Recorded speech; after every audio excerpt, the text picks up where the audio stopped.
Hello বন্ধুরা, সবাই কেমন আছেন? আশা করছি সবাই খুব ভালো আছেন এবং সুস্থ আছেন। আজকে আমি সয়াবিন দিয়ে লাউ রান্না করে দেখাবো। তরকারিটা খেতে একটু অন্যরকম, কিন্তু তবে খুব ভালো লাগে। আমি সব কিছু সবজি কেটে নিয়েছি, দেখতে পাচ্ছেন, এবং একটা কড়া গ্যাসের মধ্যে বসিয়ে কিছুটা তেল দিয়েছি এবং সব কিছু সবজি কেটে রেখে দিয়েছি একটা জায়গার মধ্যে। এবারে কড়ার তেলটা গরম হয়ে গিয়েছে, তার মধ্যে আমি কুচিয়ে রাখা পেঁয়াজগুলোকে দিয়ে দিয়েছি, দিয়ে একটুখানি হালকা ফ্রাই করে নেব। লাউ তো মাংস দিয়ে অনেক খেয়ে দেখেছে, বা মাছ দিয়েও অনেকে খায়, ভালো লাগে নাকি, কিন্তু একবার সয়াবিন দিয়ে খেয়ে দেখবেন, খুব ভালো লাগবে খেতে।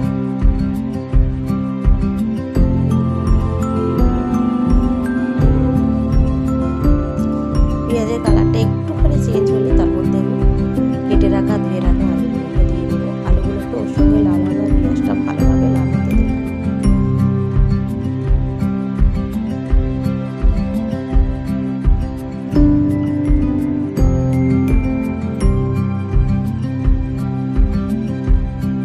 পেঁয়াজটা হালকা ব্রাউন হয়ে গেলে একটা কেটে রাখা টমেটো ছিল, সেটাকেও দিয়ে দিলাম।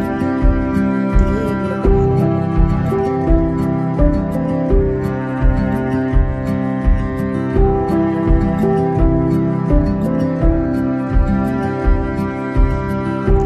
পেঁয়াজের কালারটা খুব সুন্দর এসেছে। এবার আমি এর মধ্যে 1 থেকে 1.5 চামচের মতো আদা রসুনের পেস্ট দেব।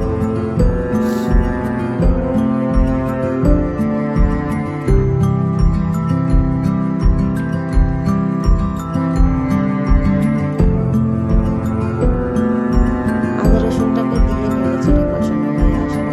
এবার এক এক করে গুঁড়ো মশলা দেবো। এখানে গুঁড়ো মশলা বলতে আমি হলুদ গুঁড়ো দিয়েছি 1 চামচ, একটুখানি জিরে মরিচের গুঁড়ো দিয়েছি, আর অল্প করে একদম লঙ্কার গুঁড়ো দিয়েছি। লঙ্কার গুঁড়োটা বেশি দেবো না।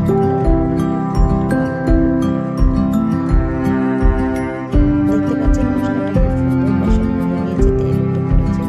এবার আমি ভিজিয়ে রাখা ভালো করে ধুয়ে রাখা সয়াবিনগুলোকে দিয়ে দিচ্ছি। এখানে আমি মিনি চালটা নিচ্ছি, আপনারা চাইলে বড়টাও নিতে পারেন, দুটোই একই খেতে ভালো লাগে, দুটো একই।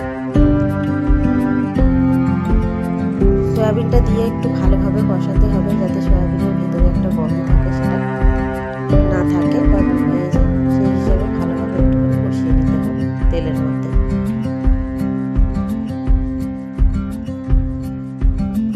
সয়াবিনটাকে আরও ভালো করে একটুখানি কষানোর জন্য আমি অল্প করে একটু জল দিয়েছি। এই জলটা না মরা পর্যন্ত ভালোভাবে একটুখানি নেড়ে চেড়ে নেব।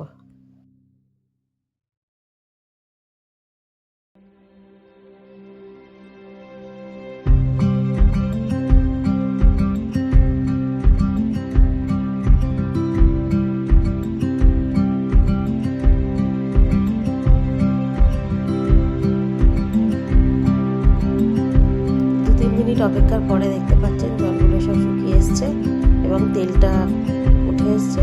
এরপরে আমি লাউ কেটে রাখাগুলো সব দিয়ে দেবো, দিয়ে এর সঙ্গে একটু কষিয়ে নেব।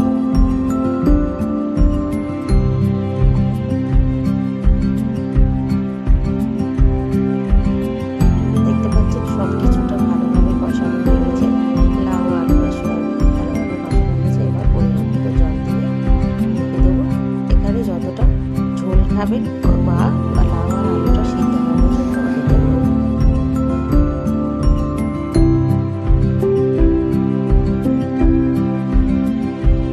মিডিলে আমি একবার করে ঢাকাটাকে খুলে খুলে রেখেছিলাম, নরম হয়েছে কিনা বা আরও জল লাগবে কিনা। তবে আমার যা জল দিয়েছিলাম ওর মধ্যেই গলে গিয়েছিল। দেখতে পাচ্ছেন আমি খুন্তির সাহায্যে দেখিয়ে দিচ্ছি, আপনারা এইভাবে দেখে নেবেন। রান্নাটা একটু ইউনিক হলেও রান্নাটা কিন্তু খেতে খুবই ভালো লাগবে, একবার হলেও খেয়ে দেখবেন। Thank you.